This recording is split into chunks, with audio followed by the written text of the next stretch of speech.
Today we're going to talk about getting ungated on Amazon. What does that mean? If you're not familiar, really quickly, Amazon doesn't let you waltz in and sell, just any product willy-nilly. There are certain categories, willy-nilly. There are certain categories that are gated, which means that you can't sell there without special permission. These include, automotive, most collectible things, fine art, jewelry, gift cards, grocery, gourmet, supplements, sexual wellness, textbooks, videos and DVDs, except who watches videos and DVDs anymore, and watches wine, the list goes on. So here's how to get permission and do it right the first time. Access a whole group of customers for special products that your competition just can't access without this. So Karen specializes in Amazon.co.uk, but rest assured that these practices transfer over to Amazon.com and other marketplaces as well. So enjoy this one with Karen. Hi, Karen. Thanks for joining us. Well, thanks for inviting me. It's great. I'm excited to be here. As I mentioned just before we started recording, I feel like ungating is one of those categories that absolutely everyone can benefit from because you want to increase your reach and the number of people you can sell to, but it's widely misunderstood, and I guess people need some guidance here. So I'm so glad you're here. Very excited. Yeah, me too, definitely. And I guess how did you get into this? What was your story, and what made you interested in ungating in the first place? Well, I had my own Amazon business. I was doing a lot of online arbitrage, and I wanted to get ungated because it was really holding me back, not having that ability to sell in every category and buy every deal that I could see available. So I went through the process, and when you do something, it just kind of clicks and it just kind of makes sense to you, and you think, oh, that was all right, that was fine. Yeah. And then maybe it's a horrible thought to think that my brain works the same way as Amazon does, but it just clicked, worked, and I got myself ungated in loads of different categories. And then people started saying, how did you do that? What did you do? Can you help me do it? And it kind of just grew from there, really. Yeah. I feel like that's how I started as well. Was I was selling on Amazon, and you see a certain need that's not being met properly. That's definitely how it goes for most people, I think. Okay, and so what do you remember what that first category was where it just clicked and you were like, I'm so awesome at ungating. This is so easy. I ungated myself the first time in beauty, health and personal care, and grocery. Were the first three that I went for. Okay. Well, those are basically the main ones. I guess there's some other ones, but would you say those are still the most common to this day? I feel like those are... Definitely. Yeah, definitely. Definitely. And I guess for people who don't know what ungating is, why does Amazon require certain... why do they have, I guess, a gate or more requirements to sell in that category? Yeah, I think they want to restrict the sellers that are in that category. They want to make sure that those sellers, I guess, are taking their business seriously. So they give you some hoops to jump through. They make life a little bit difficult, and make sure that they weed out the people that are just in it just for the easiest way of making money, and only let those categories into people that are prepared to put some effort and some money into the process to get ungated. Right. Although it doesn't have to be huge amounts of effort and huge amounts of money, but they just make you jump through some hoops and prove, I guess, you're serious, and so they can keep a better eye on you. I think it gives them the opportunity to look into your business a bit more and be aware of what you're doing, and check up on you and see who you are and make sure that you're ticking all the right boxes to be allowed to sell on Amazon. Right. That makes total sense. Is the process similar, do you find, for like health and personal and grocery, or does the process vary by category a little bit? I think the process is fairly similar, but the requirements are different.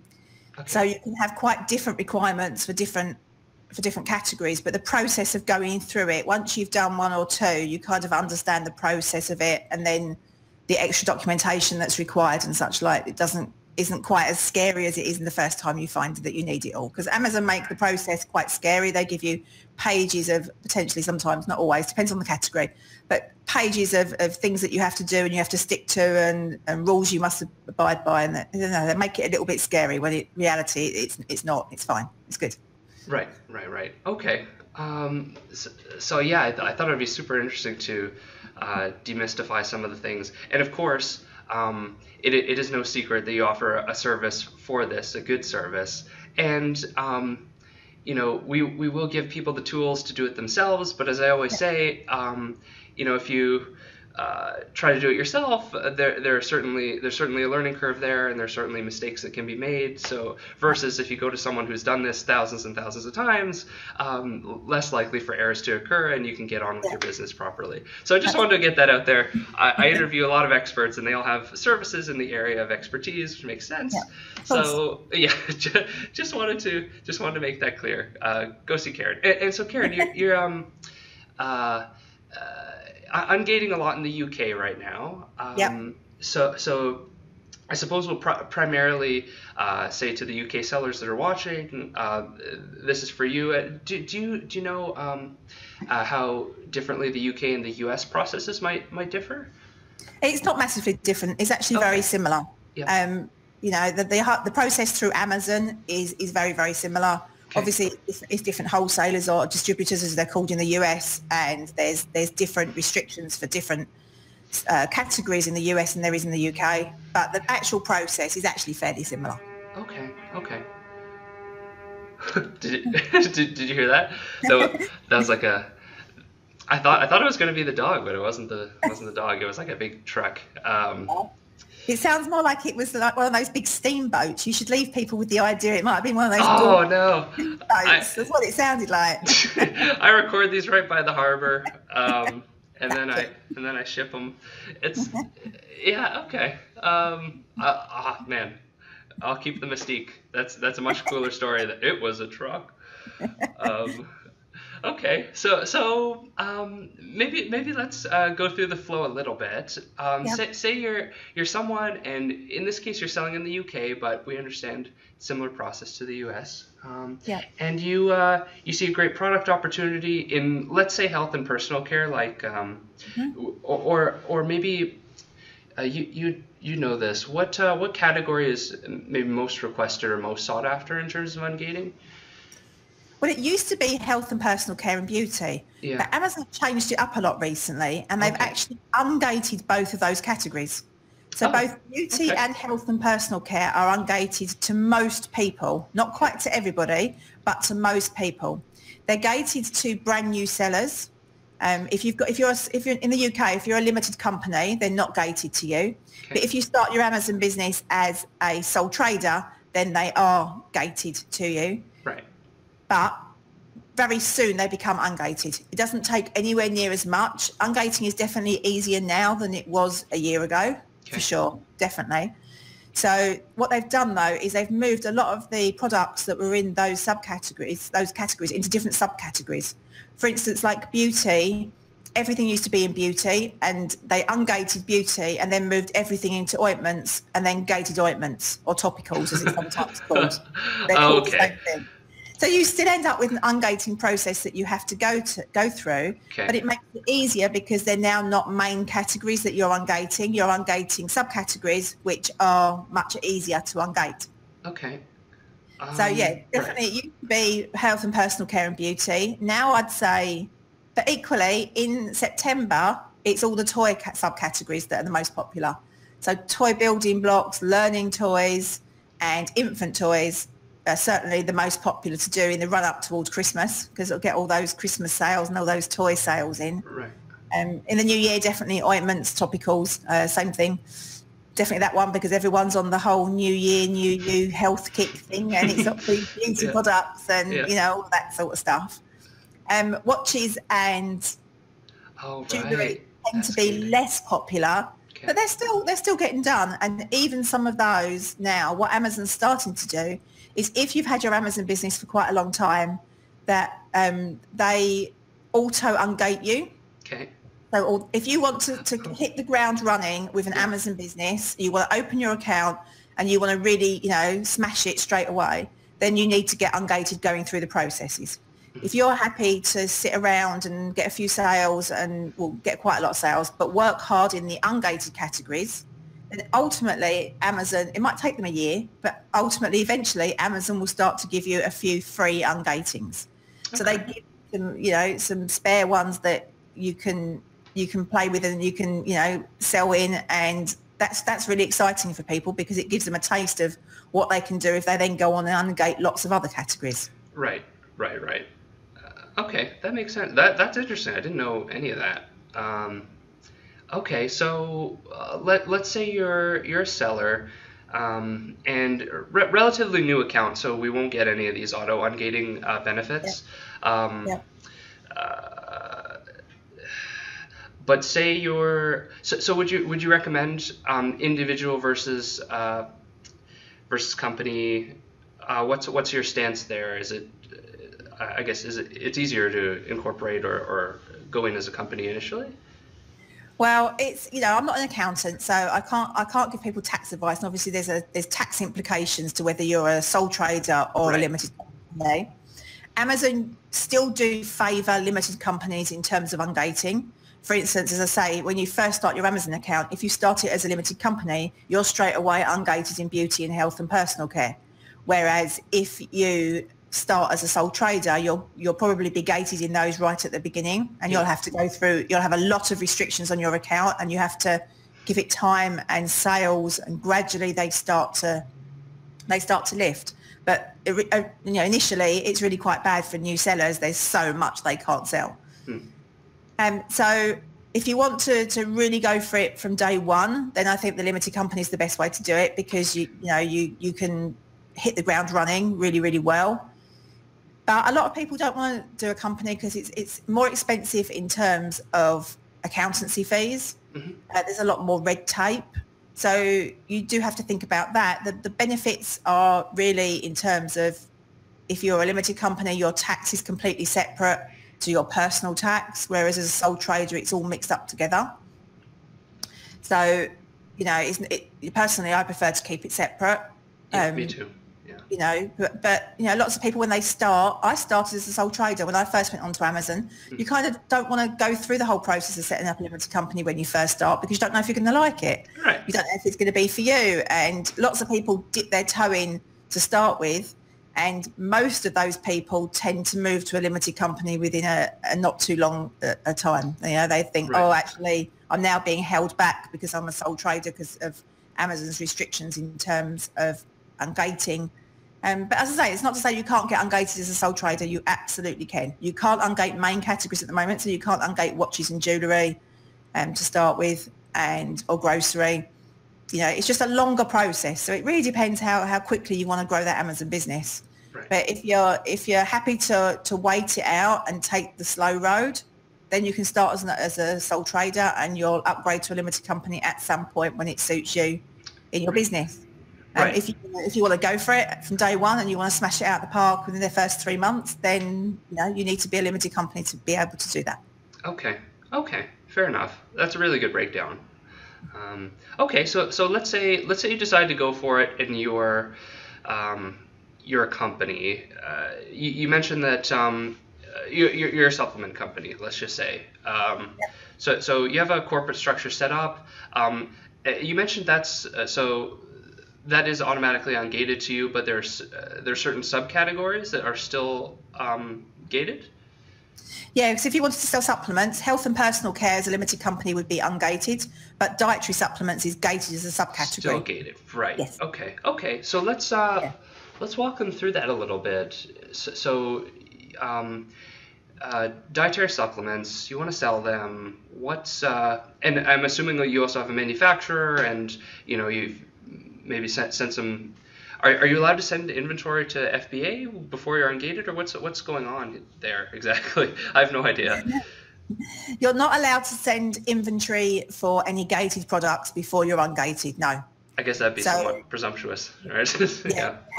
You have to go through the process first and get ungated first, and you can do that by either using a wholesaler or using a manufacturer, as you mentioned, to get ungated. I see a lot of people trying to get ungated in the UK with Chinese invoices for products. Okay. And it does work occasionally, but it's very rare. Okay. A lot of people come to me and say, I've been trying to get ungated. Here are my invoices. What's the problem?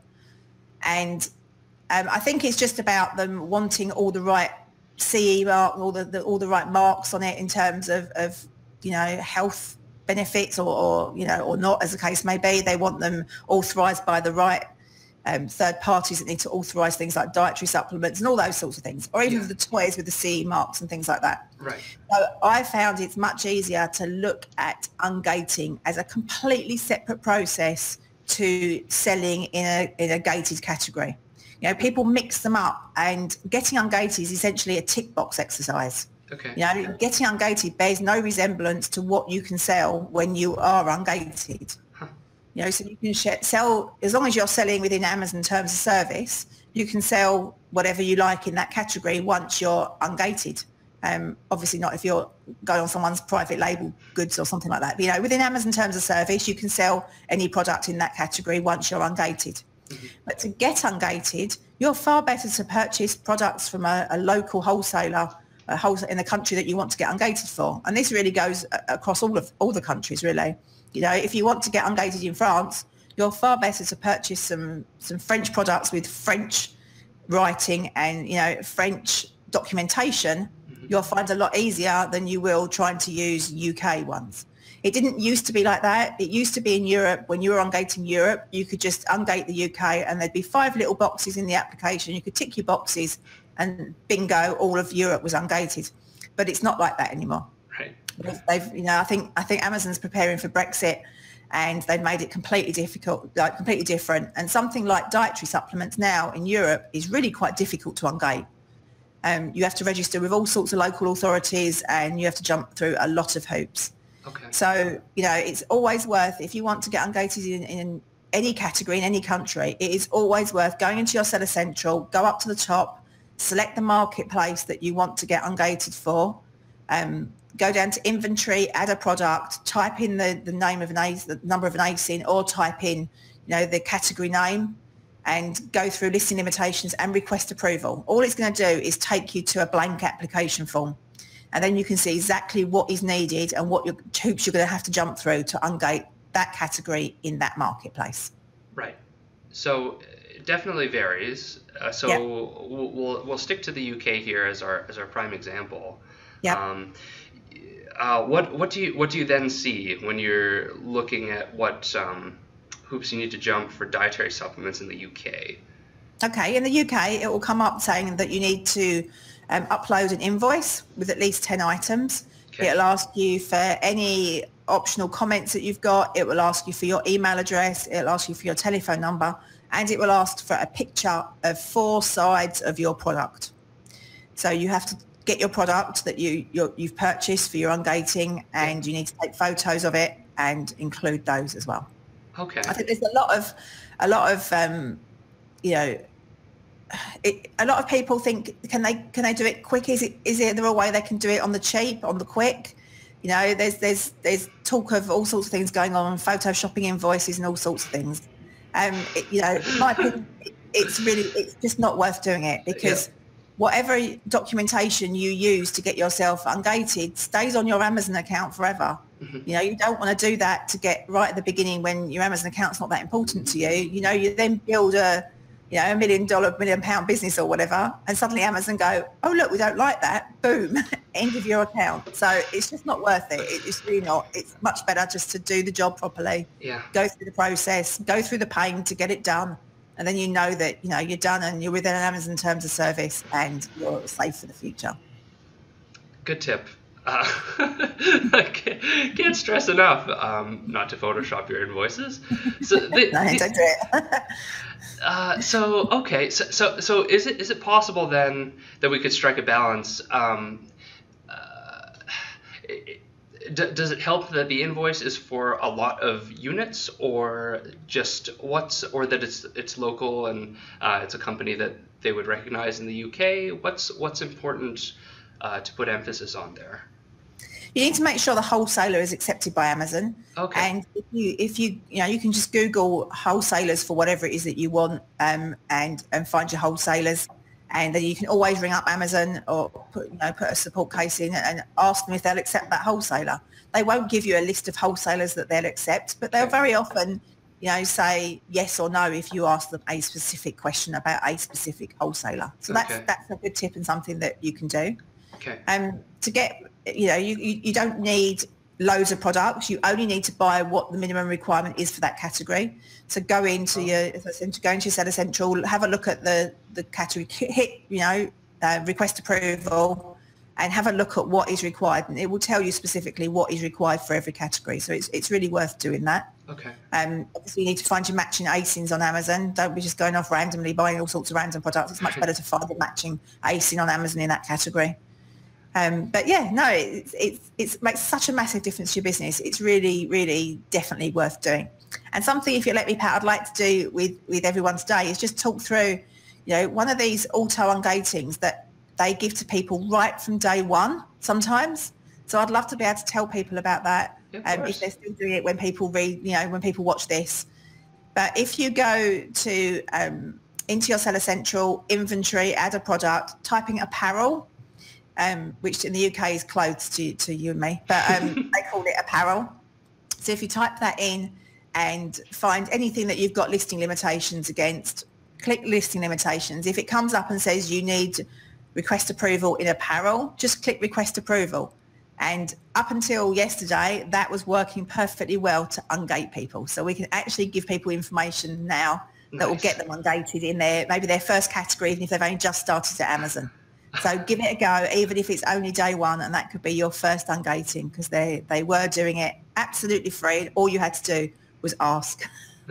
That's amazing. Okay, so there's a free one for you guys. You can do it in real time right now. Pause the video and come back. We won't be offended. And yes, this is true as it. So we're recording this January 19th, 2018. That's when this information is issued. And okay, that's really cool. That's very cool. So what do you see? I guess it probably drastically depends on the manufacturer and the invoice, but success rates, anything that people should expect, and what do you do if this goes wrong? Like, say they just, for whatever reason, reject the ungating. Personally, I've never had them reject one of the ones that I do, but nice. I don't have experience of that. 100%. What they'll do is that when you go through and you submit it at the end, you have to click a button saying agree and submit once you upload all your documents. Okay. It then comes back and tells you that you'll hear in, I think 7 days is what they give you. So they give you a date in 7 days' time. More often than not, you'll hear in the next 2 days. It very rarely takes 7 days. You usually hear the next day or the day after that. Okay. And then you'll hopefully just get an email saying, you're approved and you can sell in this category. Sometimes rather than approving and ungating, they lift all restrictions. I don't quite know why they do that, but ultimately it's the same, because they lift all restrictions in that category for you. So you can sell everything in that category under all products in that category, but formally you haven't been ungated. So I'm not quite sure on Amazon's thinking on that. It seems a bit random to me. Interesting. But if you get one saying they've lifted they've lifted the restriction on that ASIN, that also means they've lifted the restriction on every ASIN in that category. Okay. So I would just accept that and move on, quite honestly, and worry about it if something goes wrong at a later date, because that it ultimately means that you can sell everything in that category. And what you'll then find is you can't then find anything to go through the ungating process formally, because to kick off the process for ungating, you have to have an ASIN or a name that gives you that opportunity to find the request approval button, which you can't find if they've lifted every ASIN in that category. So you can't find it. So, if you get that, fine, just move on and sell, make the most of it and just sell it. So sometimes they'll come back and ask for more information. Mm-hmm. They might ask for, sometimes they rarely ask for any more invoices, but they might do occasionally. Okay. They might ask for more information on a bank account or something like that if there's not something they're happy with in your account. If they come back and just say no and don't give you any reasons, that means there's something wrong in your account, and there's probably more than one thing wrong in your account. Okay. So at that point, you need to sit down and go through all your account information and what you've got, how you set up your account, because I think there's probably some mistakes in there, that is stopping it. Because if it's the ungating procedure that you've done wrong, or your invoice that's wrong, or your products that are wrong, or any of those things, then they'll usually don't tell you what it is, but they'll say there's we're not happy and go away, come back and redo it. If they just say no, then that's the problem with your account, and you need to look much deeper into your account and find out what the problem is and why it's stopping you. It could be your metrics, could be something like that. So you should always go through all your seller metrics beforehand and make sure they're in good shape, because if you've got a red mark on some of your seller metrics, then you probably won't get ungated. So you need to go through and make sure those are okay. It could be something in your, you've got an address wrong in your Seller Central. You haven't matched the address properly on the invoice to the address in your Seller Central. There can be lots of things that can quite easily go wrong. And usually just silly little mistakes that can be made that can make it wrong. So read the email carefully, and if you've had a go yourself and you haven't done it, then make sure you keep that email. If you're then going to work with me or any other ungating company, you then want to be able to show them that email so they can help you work out what's gone wrong and solve the problem with you. Right. Okay, makes sense. Okay. Well, it's good to know your acceptance rates are so high. It instills a lot of confidence. Okay, that's good. I mean, that's. Would you say that pretty much covers the process? Is there anything that we missed or glossed over? I don't think so. Get ungated, I think, frightens people a little bit, because it just seems like such an Everest to climb. It really does, but it makes such a massive difference to your business. It is really, really worth investing the time and the energy and any money that's necessary to get it done, because it really makes a massive difference in what you can sell. In the toys and the ungated categories, you're constantly facing all the penny under reprices and all this sort of stuff going on. And although that happens in the gated categories, it tends to happen a lot less. So, I find selling in the gated categories much more fun than I found selling in the non-gated categories, because that race to the bottom drives everyone nuts and happens way more in the ungated categories, because you've got probably less experienced sellers in those ungated categories, because they're the people that have come in to give it a go and dip their toe in and see if they like it before they branch out into extra things. Right. Okay, yeah. Well, this is a very good point, and just a core business benefit is that the gate works both ways, right? It's harder to get in, but once you're in, it's a moat or a barrier to entry for competitors. Exactly. So, yeah, it's good to note. And I tend to end off these talks with a little bit more of a speculative question, and feel free to answer with as much or as little details you'd like. But if you look out and maybe take a 2 to 5 year view of the future, what do you think ungating will look like in a few years, or do you think it'll change very much? I think Amazon's got a lot of problems with counterfeit goods, or at least they believe they have. Right. They've got a lot of problems with inauthentic claims and sellers not behaving in a very professional manner. Not all of them, but a lot of them. I think Amazon have got to tighten up their processes in terms of making sure that can't happen. And I don't mean from a point of view for the customer, I mean from the point of view of the seller. Because I think they've only just changed the rules in terms of you could, if you were not a very nice seller, send Amazon an email from a Gmail account and get another seller suspended from just a Gmail account and nothing else. And Amazon at that point would take that claim seriously and suspend you until you'd proven you were innocent, which is shocking from a Gmail account that anybody can send. So I think Amazon's, done the right thing in terms of giving people the opportunity to defend themselves before they get suspended. So in that way, in terms of the suspension side of things, I think they've really made it better for the seller. Amazon are taking over the world, I think. So, and they don't always treat the sellers as it would be nice to be treated. Sometimes they're a bit tough on the sellers. I rarely believe that Amazon will put anything in place that just benefits the sellers. So, if you'd asked me a year ago, I would have said ungating is probably going to get harder it's got a little bit easier, but I still think longer term it's going to get harder because they're going to crack down on people they don't want selling on their platform, and they're going to do it more and more. And I think more brand restrictions will come in place. So there'll be a lot more brand gating, because you've got, at the moment, you've kind of got three types of not being able to sell a product. You've got category ungating, which is basically what we've talked about today. Yeah. You've got brand ungating, and then you've got just general restrictions. And the general restrictions tend to affect everybody, just if they've got an issue with a product or they're not happy with a product or something like that. The brand restrictions, you need to be able to, you need to write to the brand and get approval to sell that brand, Right. which is not actually as difficult as it sounds like it would never happen. But I know quite a few people have written to fairly big brands, and, okay, you have to come up with quite a lot of money to invest in terms of investing in stock from them, but they're quite open to dealing with the little guy if you're prepared to put some money into it. So don't assume that a massive brand's not going to listen to you or not going to talk to you. It might be prohibitive in terms of how much money they want you to spend with them in your first order sort of thing, but in terms of talking to you, they've been quite open. So I think maybe that, the brands are recognising that they are open to other people selling their goods, but they want control over who you are, rather than just, random people selling counterfeit goods. That's what they need to get down. They need to cut down on. And that's why I think, they won't eliminate it completely. They will keep it, because otherwise they lose all control over making sure that they can keep the goods coming that are not fake, and they're genuine goods, and they're the sort of goods that Amazon wants sold on their platform. So I can't see it going away at all. I still think it will probably get tougher.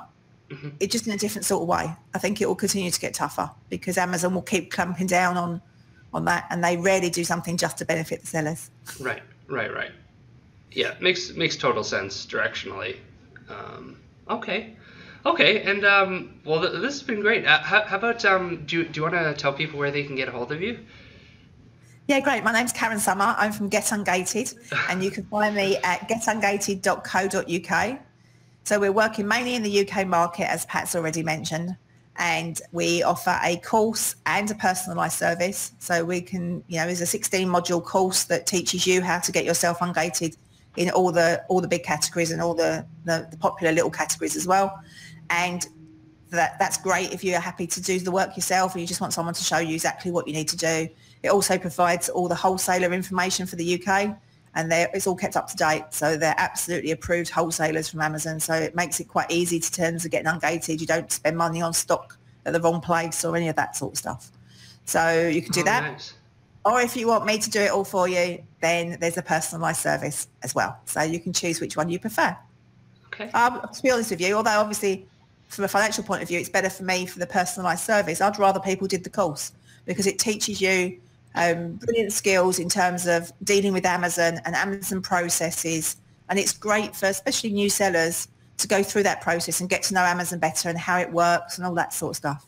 So, I think the course is better for you guys, for the sellers. But the personalised service is great if someone's got, a big private label product or something and they just want to get it done. They're not interested in learning about it, or they just want it opened and want it done. Right. But for the average seller who wants to open up loads of categories, then definitely go with the course, because it teaches you how to do all of them. Whereas the personalised service is obviously only doing the 1 or 2 or 3 that you choose. Right. Okay. Well, it's all about the time. And yeah, you got all about time. You can either put in the capital to do it or the time. Speaking of time, thank you for yours. I really appreciate it. That was great. It was a lot of fun. Absolutely. Thanks ever so much for inviting me, Pat. Yeah. All right. Thanks, Karen. Talk to you soon. Bye-bye.